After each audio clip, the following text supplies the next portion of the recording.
G'day guys, so it's time for a Quetzal build. This is one of those builds that I kept close to myself for a long time. As back when dodo bombing was a thing, this build was unstoppable. Don't try dodo bombing anymore, not with C4 as it's been patched. But this build will still allow you to drop with precision any object, dinosaur or person from up the top of the ceiling, out of render distance, for which there's many uses. So to start off, get your foundation out and move to the back of the platform. From here it's easier to line up straight. Don't drop it as far forward as possible, just slightly back from as far forward. That's about right. Too far forward and you may have trouble walking the Quetz, which we'll look at later. Place one thatch ceiling back from that foundation. Now from the back of that ceiling, place 3 metal ceilings down.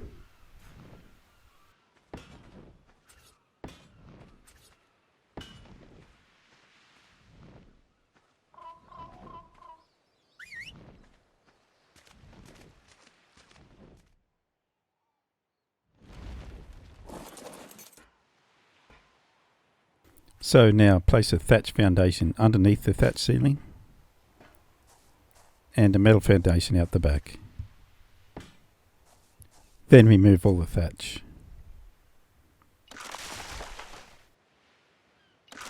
You'll notice that metal wall remains locked onto that rear foundation. Join the 2 foundations with the hatch frame. That'll be your access to the Quetz.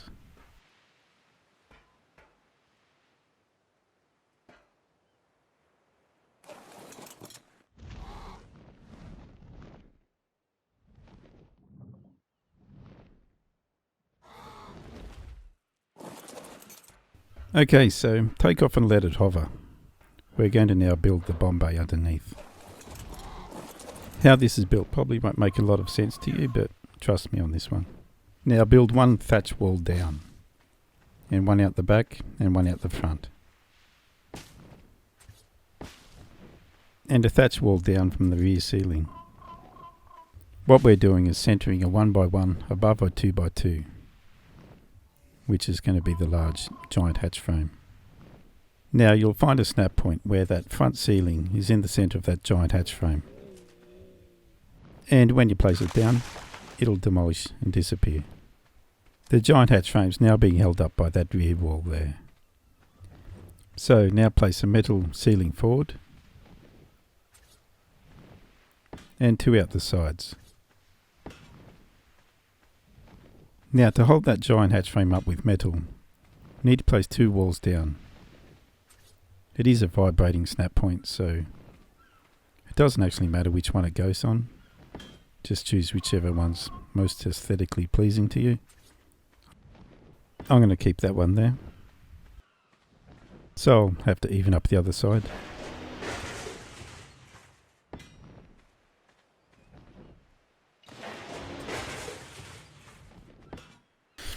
Always a gamble.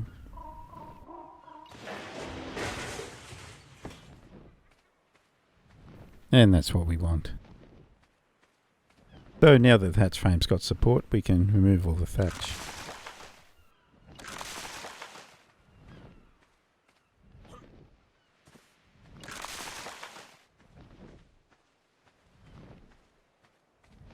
You can put in the giant trapdoor. What you'll notice is it'll open upwards when opened manually. That doesn't matter. When we use the keypad, it'll open downwards. Now placing the bomb bay, just hang a 1x1 down from the top ceiling with a door at the front.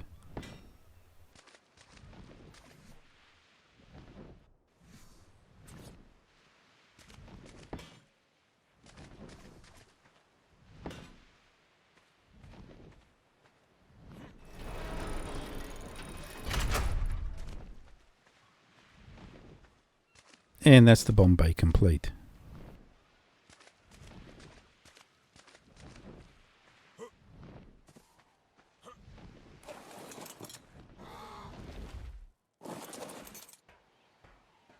Okay, so now we just have to build just enough so we can open and close that bomb bay underneath.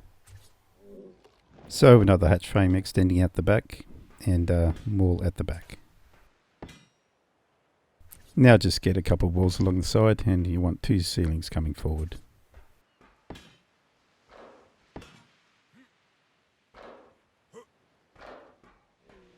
Now with the ladder up to the front ceiling, I'll use that to help align the generator on top. So get a generator out, grab the ladder, climb up, stay on the ladder and place it down and it should be centered. And get rid of the ladder. Now an incline cable coming down from the generator with an outlet on the end. Now just place a keypad on the side to open and close the bomb bay doors.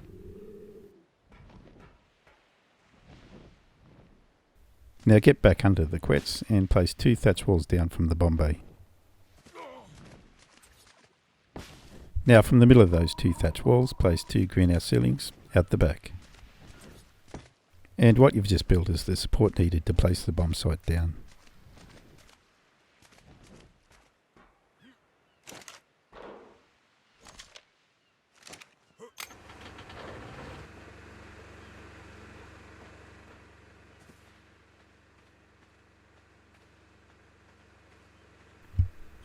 Now set a pin code on the giant trapdoor so we can open and close it from inside.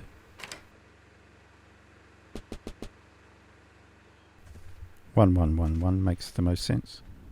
We want it to be quick and easy to do, don't you, Whiffle or Sniffle or whatever your name was. And what you'll notice is when you open it manually, it opens upwards. When you use the pin code, it'll open downwards. And that is what we want. To close the doors, select Deactivate Close Pins.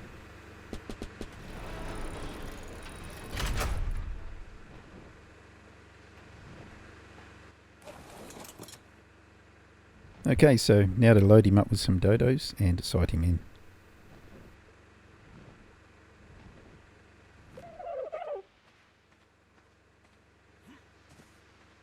So through the front door of the bomb bay. Always put the door on the front. If you put it on the back, they don't slide towards the back. Or they do slide towards the back, so they try to slide back out the door. But when it's on the front, they always slide towards the back, so you can pack them in really tight, so you can get at least 10 in there if you want. This is important. Always make sure the dodos are set to lowest follow distance, or they will not drop when you open the door. Rather, they'll just remain stuck to it.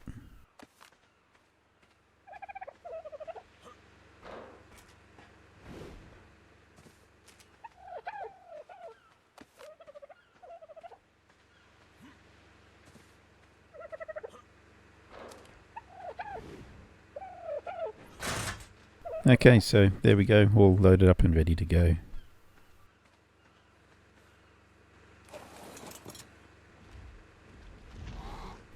Now to sight the bomber in, what I'm going to do is demonstrate how we're going to do it with an actual rifle.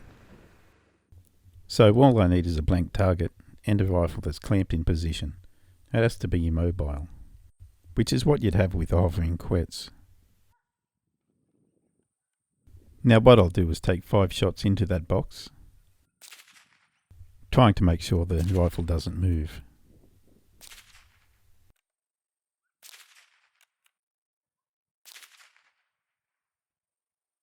And now using the turrets on the side of the scope, I'm going to move the crosshair until it's over the bullet holes.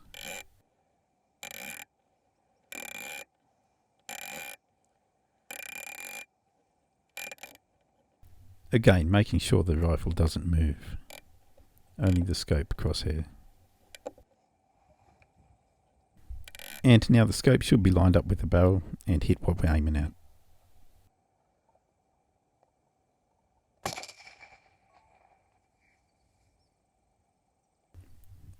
And I did put my best shirt on for you girls, just to lay the sheep shit. Anyway, that's exactly what we're going to be doing with the Quetz. So take the Quetzal and hover over an open area.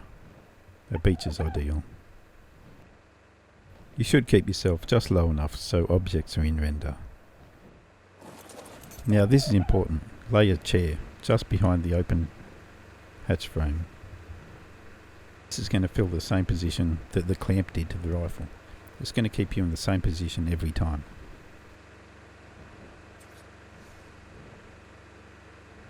So center it as far back as you can. Place it down and then flip it around. So it faces forward.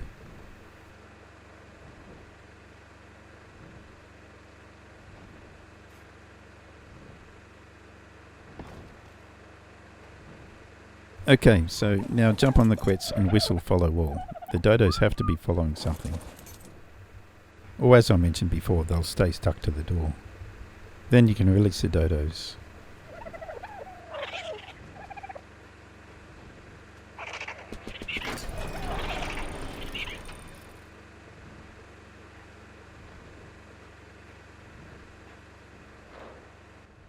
So as you can see, the doors are open and the dodos are gone.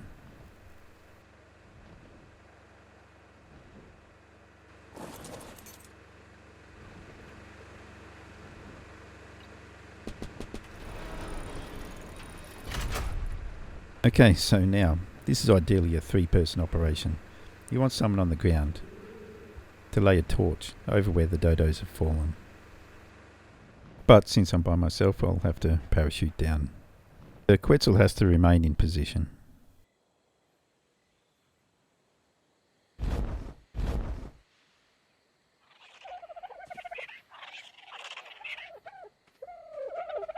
So the dodos have formed a group directly underneath the Quetz. So put a standing torch in the middle of them and light it up.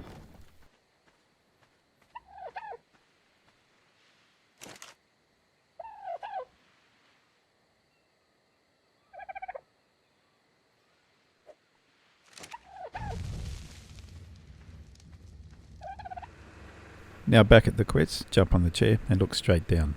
You should see the torch. Now this time it's glowing right in the centre of those 2 greenhouse ceilings where they join.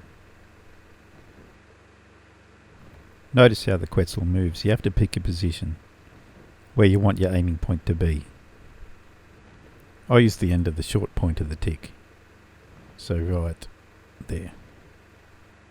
My impact point is usually a bit back and a bit left of where this one is, but it really depends on how well you've aligned everything when building it.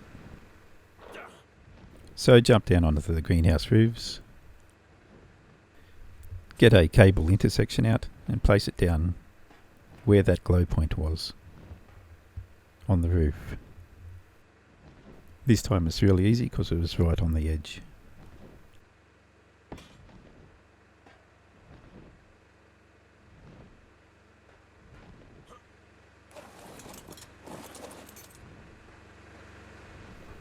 Now just double check it. And that looks good. We don't need that supporting structure anymore, so go down and demolish the thatch and let everything else fall away.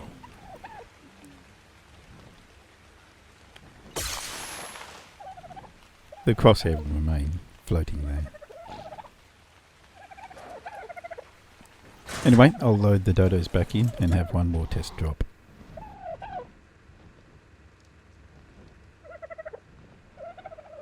It's really difficult to know when you're directly over something with the Quetz. So it's up to the person mounting the bomb sight to guide them in.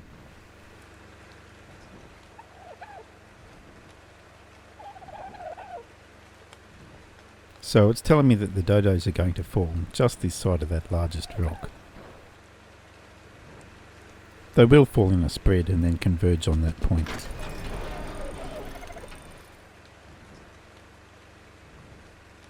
So the dodos are away. Another use for the bomber is a precision parachute drop. You can penetrate through turrets. Just hold a shield out and fall into a blind spot in their base. Fall in at high velocity and pop your parachute right at the end.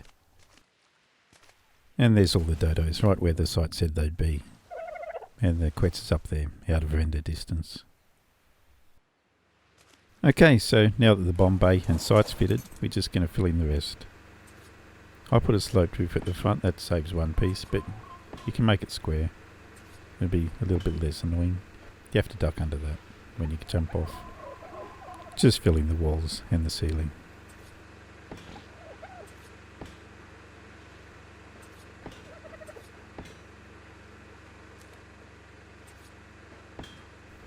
Okay, at this point we've only got 3 pieces left, so always put a bed in. And that'll leave you with 2 pieces until it's maxed out. Which I use for biohazard signs on the sides. As the primary purpose of this build is for bio-warfare. Dropping infected dodos. Anyway, it's time to head over to the official servers. Keep a quarantine room full of infected dodos. A gas mask will protect you, but the problem is dodos don't infect other dodos. So you can load the building up with uninfected dodos and they'll just stay there.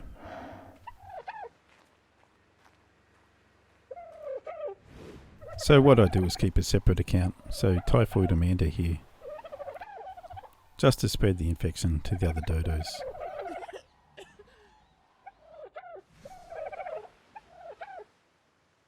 So if she enters this building, she'll pick up the infection and spread it onto the other dodos. These ones currently only have swamp fever. Dodos can carry both infections at the same time. So I've kicked Typhoid Amanda out of the tribe, thrown a dodo next to her, and then bite her with the megalania. She'll get infected and pass it on to the dodo. Megalania riders can't get infected. But as soon as I jump off, I will.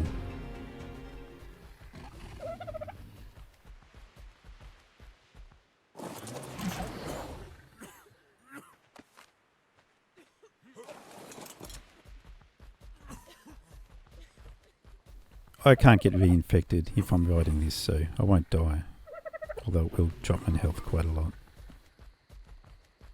Mega rabies infections on dodos don't last forever. It's only maybe a week, or a bit less, I'm not sure, but I know you have to keep reinfecting them. You can also use a bat in a cave. Just get bitten by a bat and run back to a dodo to infect it with the mega rabies. And once you have both infections, you can spread that through all your dodos, so they carry both. Like this one here.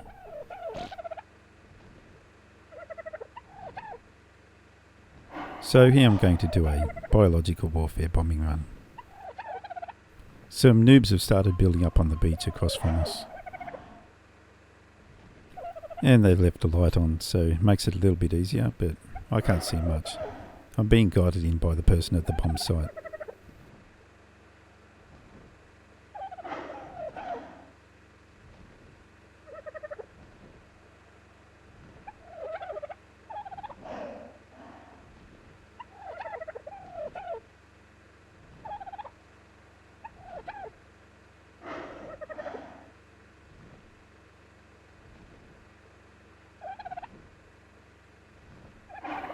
Always remember to call the dodos to follow. And that they're always on the lowest follow distance. These ones are also aggressive.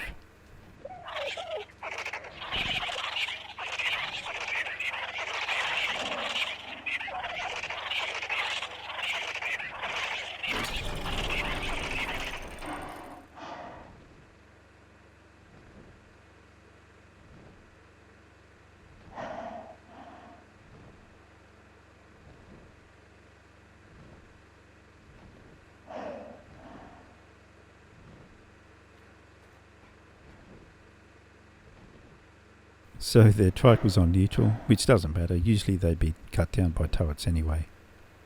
Their dead bodies still remain infective. They used to remain infected for 15 minutes back when this was done, but I think it's half an hour now.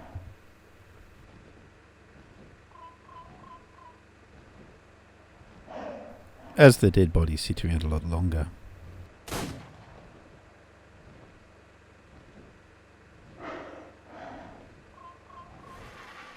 Flying back in the morning to see what went down. They've been out here because they went back and parked the trike.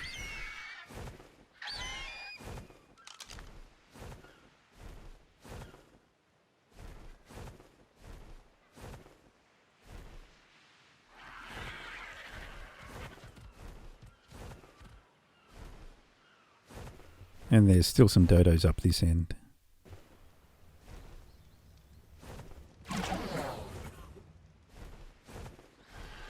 So the dead bodies have passed that double infection on to me.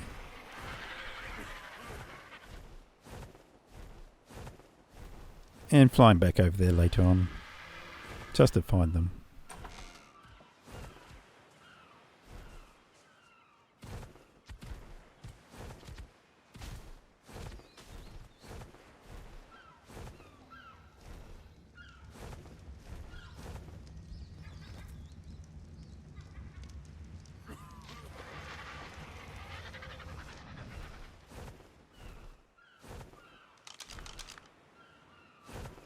And yeah, they're both infected.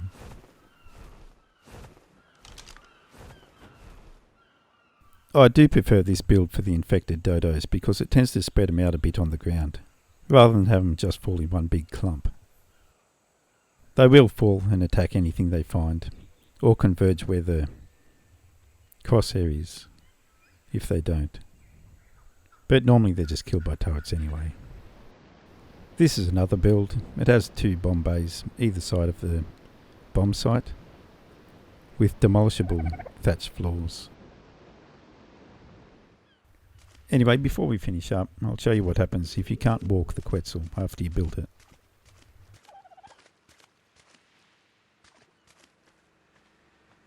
See how the pillar on that front foundation is a bit forward of the platform saddle?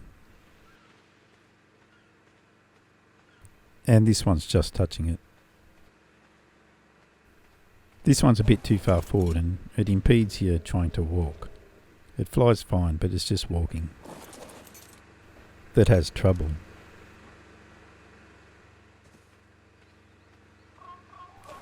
Whereas this one will walk fine.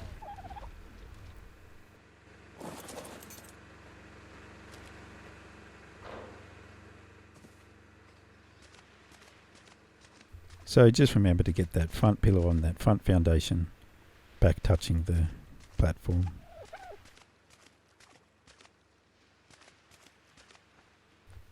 I can do a quick speed build of this one if someone wants, but it's kind of self-explanatory.